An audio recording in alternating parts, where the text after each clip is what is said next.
So we're joined from Nashville, Tennessee, as we start off Black History Month here in our entrepreneurship class. Batts, founder and owner of Balhart Trucking. We thank you so much. I've got a room full here with me at Velma Jackson High School. This is our entrepreneurship class, and we're recording this for all of our friends in Madison County schools, Madison Central High School, Ridgeland High School, Germantown High School, the Academic Option Center, and our YouTube channel. So thank you so much for taking some time for us today. Thank you all for having me. I'm so excited. I'm honored to be a part of it. It's something that I already do, so I'm glad to be a part of it. That's awesome, and you've gotten a lot of press all over the country, and well deserved. But just give us a little background because you are a graduate of Tennessee State, and even though we are in Jackson State land here, still a great HBCU there in Nashville, and your degree has nothing to do with trucking. No. So just take us through your HBCU experience there at TSU, what your major was, and kind of what your plan was before you got into entrepreneurship. Yes, my name is Dr. Qunesha Batts, and I am from Nashville, Tennessee, which you all already have gotten a insight on that. I went to Tennessee State University. My initial Um, my initial goal was to become a nurse. However, it didn't turn out that way. I ended up taking nursing and I switched my major to occupational therapy. So I have a health science degree from Tennessee State University. I graduated, and once I graduated, I worked in healthcare already for about 10 or 15 years since I was Wow. 18. A lot of people don't know that I was a teen mom. So my goal was always to get the career, prove other people wrong, and just become who I wanted to be and not who everybody else set me out to be. So I graduated Tennessee State University. And then after that, I started just hanging, my friend group was diverse. So I had people that was nursing, occupational, physical therapy, and also friends who were in the transportation industry. And so once I saw how they were operating and how they were making money, I was like, you know what? I need to try to figure this out because if, I'm working 12, 13, sometimes 16 hours. Let me try to figure it out. And I didn't know that it was going to be something that I was going to stick to and something that I was going to actually fall in love with. So that's how I got into the transportation industry. We had friends who were already doing it. But I had to learn everything on my own. It was a lot of trial and error.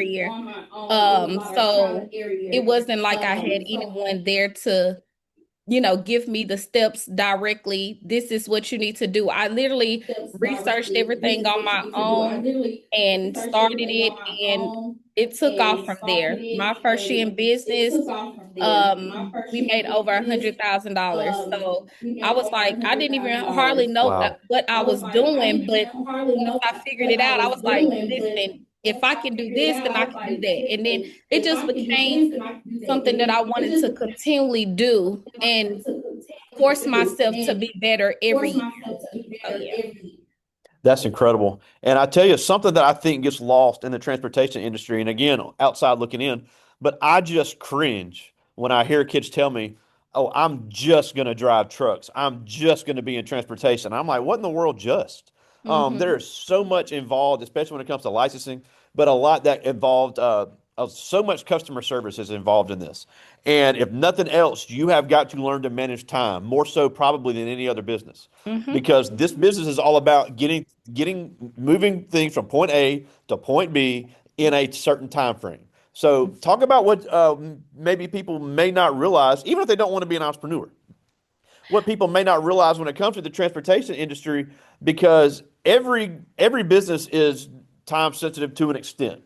But nothing is more time sensitive than having to move things that people depend on to do jobs and do work when you can literally hold up a project for days, weeks, months, if you cannot fulfill your end as a business.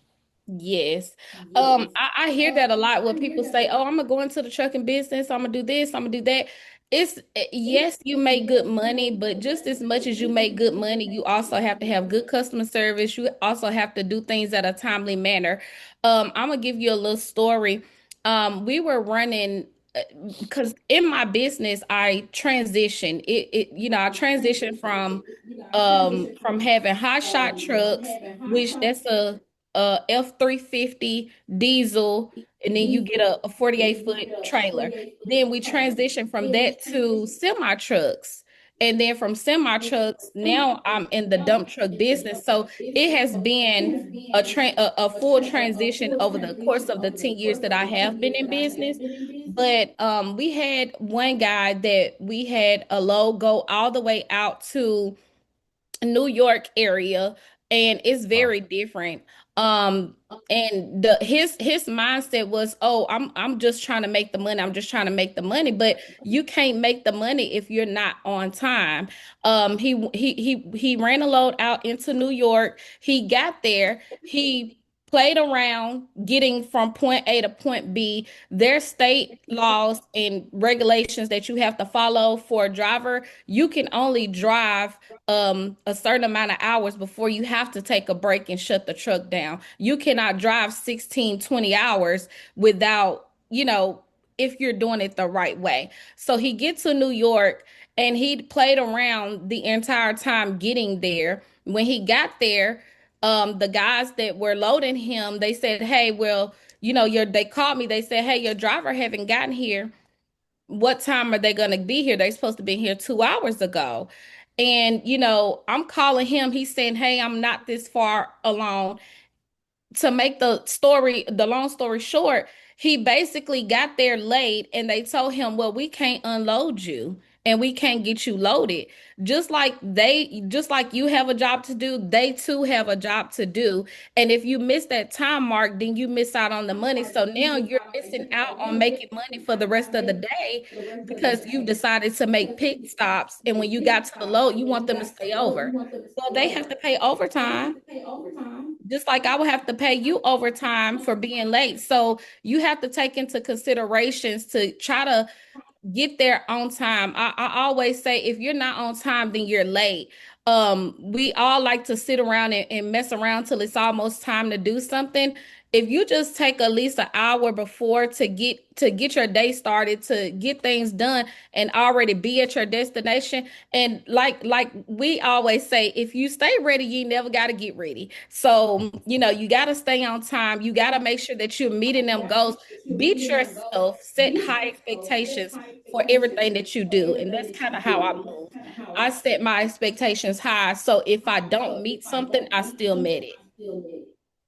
Yeah, and that's so important. Even if you're not in the transportation sector, we have a couple here that want to get into the childcare field because they've all come up with their own business concepts. We have Okay. one that's got a really cool concept for educational childcare. We got another one interested in cosmetology. Some of our young ladies, but even those are very time restrained and they're very customer service focused. So we see this all the time on social media about I booked with this hair person and they were Yes. late. It's the same principle. You may do the best work when it comes to people's hair, but if you can't be Mhm. respectful of people's time, you're not a good business owner. That's it. I tell people that all the time. You may be the very best at what you do, but if you don't consider me and my time, then I'm gonna find somebody else. Because just as well as you're the best, it's somebody else who are also the best that are out there and will value that customer time. I always tell people, look at it from put yourself in their shoes. You don't like when somebody is late and not showing up for you, then why would you want to not show up for somebody? Always place yourself in that person's shoes and say, "Hey, I'm doing it not because I have to, but because I respect you. I value your time. I value my time." And when you get things done early, you got time enough to do other things. That's awesome. And I love how your website is very simple and it's very easy to use, but you have on there, look, here's what we do, here's what you're going to get. Hmm. I think a lot of young people, they want to be flashy, they want to be funny, but you're all about business. And something you have on there, which I think is a really cool idea. I always say when you have a business, if you can do something maybe just a little bit extra than a competitor, it allows you to charge a little bit more. I had Yeah. never thought of a dump truck company saying, "Hey, we've got these extra materials. Why don't you, if you want to sell them, we have an XYZ price." So Yeah. talk about how you kind of got into that new area because we all know about dump trucks being needed to take loads to and from places. It's a demand that's never going to go away. But Mhm. hey, if you need some supply or some material for your project, we have that and we're willing to sell it. So how did that idea come about? So the idea came about being in the dump truck world or any business, you have to be able to pivot and be able to offer different services so that you can remain competitive and also you can stay afloat. Because the dump truck world throughout the years, it's not gonna always be peaches and cream. A lot of people think, oh, it's just as simple as this, but it's not. As you're meeting people, you have to make those connections and you have to make sure that even though right now you're only offering dump truck services, you may have a customer that has another customer that offer this service, but then you've already cut yourself out. So I always try to make sure that I'm adhering to my customer needs, but also in a way that is also beneficial for myself and making sure that I can do it. So it came about just being in the industry, making connections, and meeting that one person that said, "Hey, we don't just need you for dump truck. Can you all do this, this, and that too?" And if I wasn't in position, then I put myself in position. So you have to be able to pivot and be able to invert and diversify your portfolio and be able to do more than just one thing, but not when everybody tell you that you need to be doing it. You have to be ready and be able to do it because everything you do, you want to make sure that you're doing it efficiently. So basically, I got in it just by having a customer that really liked us and we had a relationship. And along the way, as they grew, they wanted us to grow with them. And so they kind of put us in positions to be able to offer other things outside of just hauling. That's awesome. And again, something I never would have thought of. And sometimes you have to think outside the box. And I always say, if you can offer just a little bit more, you can probably charge a lot more. People will Mhm. pay for convenience. It is amazing. And you look, and we've all done it. You know, if you can go somewhere and you can say, well, I'm here, I might as well just pick it up while I'm here. Even if it's a dollar more, people are willing to pay for that. So that is Yeah. such a great business strategy that I think young people can learn. Mhm. And my joke is always when I have girls that want to do hair, I'll say, well, if you learn to do white people hair too, it's amazing how many more customers you can have. And they're like, Yeah. wow, I never thought about that. I said, I'm not trying to be funny. I'm just trying to give you more customers. So Yeah. it really is, small things like that to be able to serve a larger customer base. Now, obviously, in this area of entrepreneurship, you don't see a lot of women uh, No. in any part of the country. I had another guest in a similar business in California, and she said even in Los Angeles, she was one of maybe two or three that she knew of. So as a woman and as a black woman in this space, how do you kind of overcome some of those preconceived notions somebody may have when, oh, this woman ain't got a clue about how to do trucks, or or my friend's son, he's the one who knows how to do this, and it has to be that much harder to set yourself apart and then to prove that you're the best. So, what are some ways that you have been so successful in breaking through those stereotypes?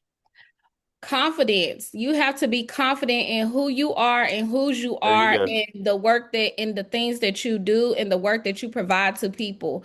There you go. And also have some type of communication skills. Um, a lot of times I'm working with guys a lot of times, but I also know that guys are the least hard person to deal with, and some of the ones that are the hardest people to deal with, you kind of just gotta, build a relationship. Um, building that rapport and relationship with a person because some of them they people don't do business with who they people don't do business with who they know, they do business with who they like. So if you build in that connection and you build in a relationship, then eventually it may not fall together today, but it may not fall together tomorrow, but a year, maybe 2 years down the line, that relationship will be built. But for me, I always walk into any space confident in who I am and the work that I provide. And I also try to build connections with people. And everybody is not my connection. And I know that. And other people, the some of the other people know that. You just got to build the right relationship and have some type of communication skills to be able to communicate and articulate and stand 10 toes down behind what you do. I don't care if you're selling hair. If you selling hair, you better be the best hair seller. If you're flipping burgers, you better season that burger real good and keep them customers coming back. Whatever you do, just be good at what you do. Do not let nobody tell you that you can't do it. Don't downplay yourself. Be confident in what you do and what you provide, and you'll be okay. Yeah. Now, before I get to their questions, one thing I want to talk about is, and I think it's no coincidence, Sunday we're having the biggest advertising day of the year at the Super Bowl. Now, obviously, every company doesn't have a Super Bowl commercial, but it's the same principle of when you see an opportunity to promote your business, what are some strategies that you use to say, hey, here's what I need to do to reach the people I'm trying to reach? Because word of mouth can take you a long way. Social media is a big thing now, but you may see an avenue that could be useful for you. So how do you find that avenue, and then how do you use that avenue? Um, it goes back to those connections that you have, and using your social media platform, word of mouth, friends or family, showing up at the people who have the business that you want. Show up at their doors, get your flyers, get your business cards. Right now, we have everything in the palm of my hand with the cell phones. So they have digital, what do you call it, business cards that you tap my phone, I tap yours, and you automatically got my information. Connect with any local organizations, volunteering, um seeing people out. Like, I'm marking my business every day 24/7. If I'm out and I see a job site or a dump truck or anything over, I always go and introduce myself, ask them, hey, this is what I'm doing. Do you all have a need for that? Connecting myself with other people. And you can do that by, just like I said, connecting with the organizations, volunteering. When you volunteering, you never know who you're going to meet. Showing up at these people doorsteps, reaching out. You still can, pick up the phone. If you can't get to where you're going, you still can pick up the phone and call these businesses, introduce yourself, creating a capability statement, which is like the business resume.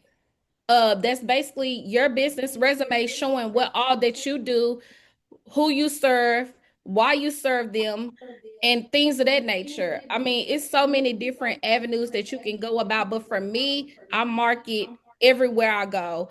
Making different connections with organizations. Like right now, of course, we're getting ready to build a new stadium, Titan Stadium, and they have meetings very often. Connect with the local business incubation center in your city, and get the help. I mean, we don't know what we don't know. You have to start from somewhere, though, and you can't just sit around. If this is something that you want to do, you'll find a way. There you go. Nobody's Mouths just don't. gonna put it in your lap. You have to go out there, you got to get it. And it's going to be hard. It's not going to be easy. It's been plenty of times that I wanted to throw in a towel, but you have to figure out your why and why you're doing it, and why and what motivates you to keep going. It's not really about you. It's about serving other people. And once you get into that mentality, like, this is why I'm doing it, and the people that you're getting, and the people that you're helping doing it for, then I think that'll kind of help you be able to, get outside of, giving up and things of that nature. Love it. Well, I do have some questions from the students, and these are really good. And a lot of them they were able to hand me before we even started.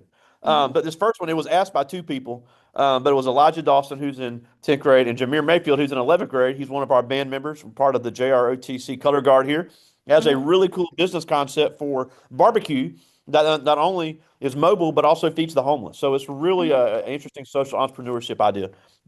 But they both ask, how difficult was it for you to acquire your first truck and to get your first contract? Um, I wouldn't say the first time I got it, it wasn't that much difficult. Because like I said, I started out with an F-350. You can go to a regular dealership, have some type of credit, and be able to obtain that. But the more that you grow in business, you know that biz business credit is number one.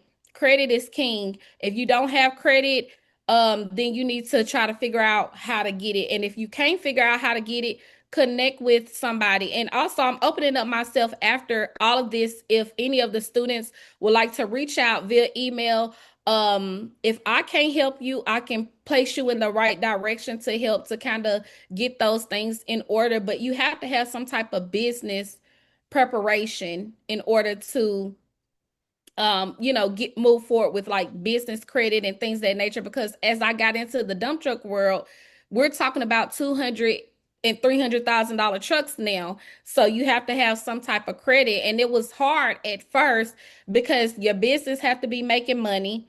You have to be making some type of income in order to acquire these trucks. So it was very hard in the beginning. But once I was able to figure out what I needed and how I needed to do it and what I needed to keep doing next, then I was able to execute after that. But it's hard at first, but it's not attainable. Everything is going to be hard, but everything is also attainable as long as you have the right resources. The demand is high, but the rewards are great, is what I That is always say. right. Now, this Mhm. person did not write the name on this, but I like this question. They asked, "What was the biggest inspiration you had to become an entrepreneur?"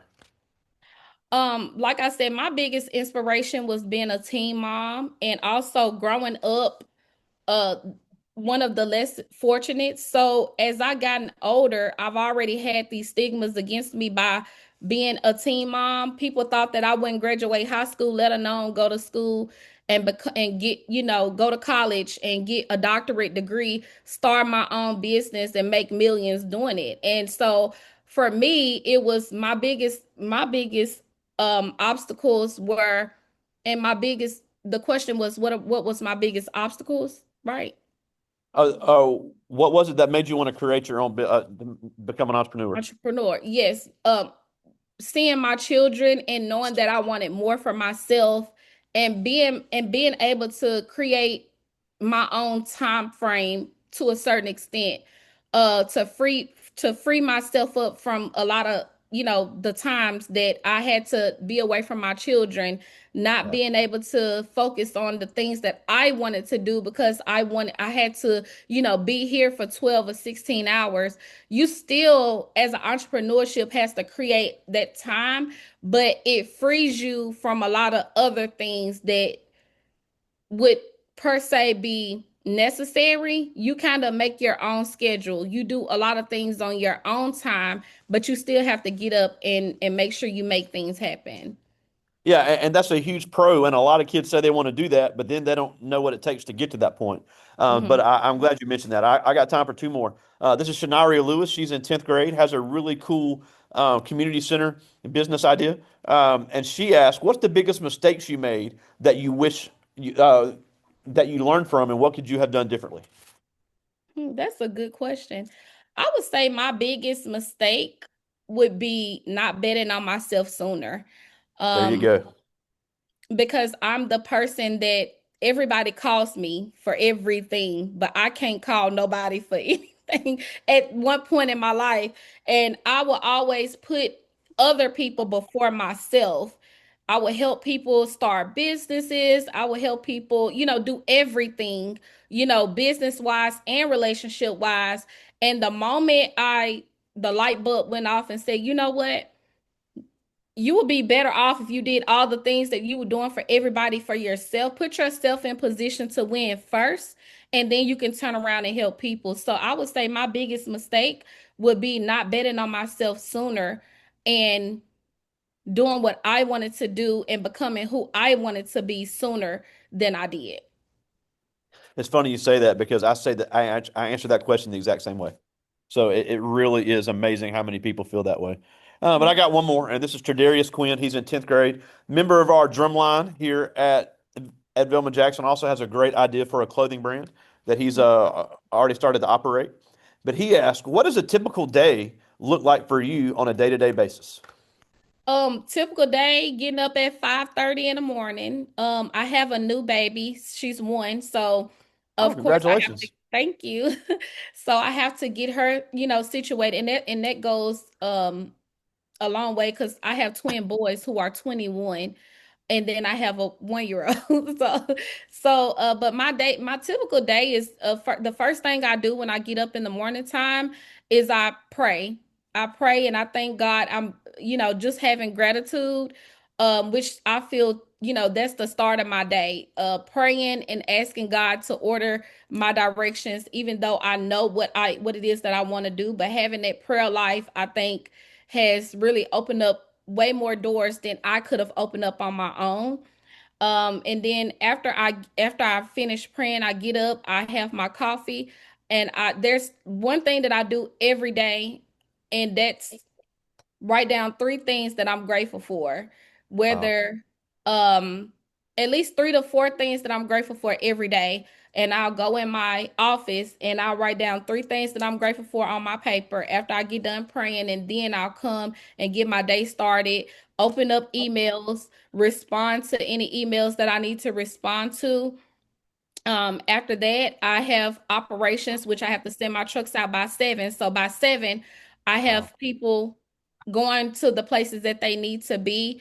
Once that gets situated, I then just kind of take time and kind of plan out the rest of my week. What else am I going to do? If I have any meetings, normally on Mondays I don't take meetings, but Tuesday through Friday, I'm connecting with people all the time. I'm connecting with organizations. If I'm volunteering, I'm a cheer mom. So it's a lot goes into my day, but it's nothing not that's not consistent because it's I'm doing a whole lot just in the course of one day. So typically get up, pray, operations, send out the trucks, check emails. If I have any meetings, like right now, get into the meetings and be have my day done at least by 3. That give me time enough to get my daughter and get her where she needs to be. So other than that, just day to day, always connecting with people. I don't care what you do. If you have a business, get up every day and go after the people that has the business that you want that can put you in a position to get further than where you're trying to go.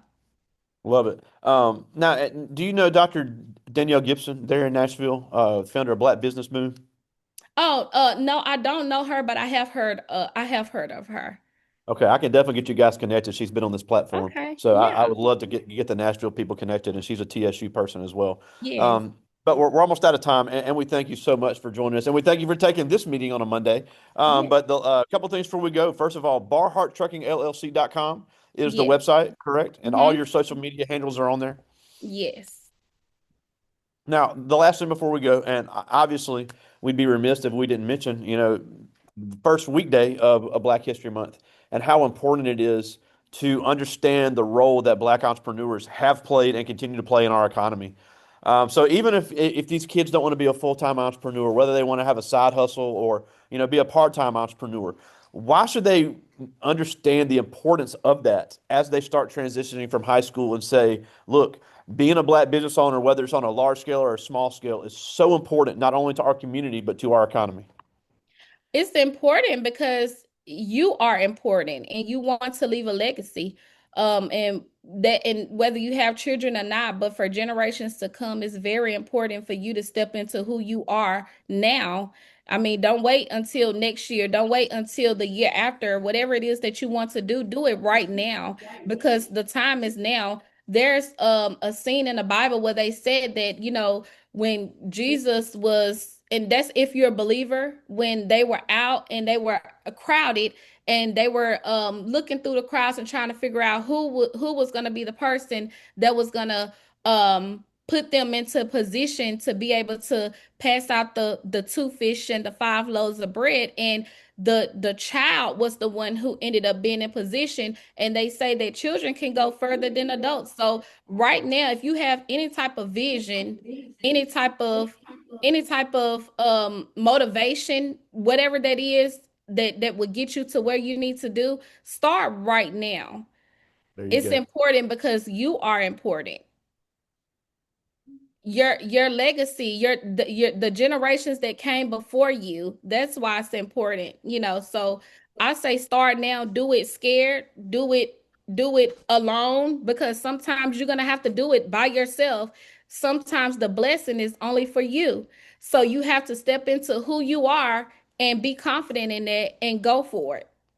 Love it. Well, such a cool concept, such a cool story, and we thank you so much for joining us. And just telling us your schedule made me tired, so I don't know how you do it. So that's impressive. But again, we thank you so much for starting all Black History Month for us today, Dr. Qunesha Batts, all the way from Nashville, Tennessee, owner, founder of Balhart Trucking. We thank you so much for joining us today. Thank you guys, and happy Black History Month, and y'all have a great day. And look for that email. I'll get y'all connected. Okay, thank you. All right. See ya.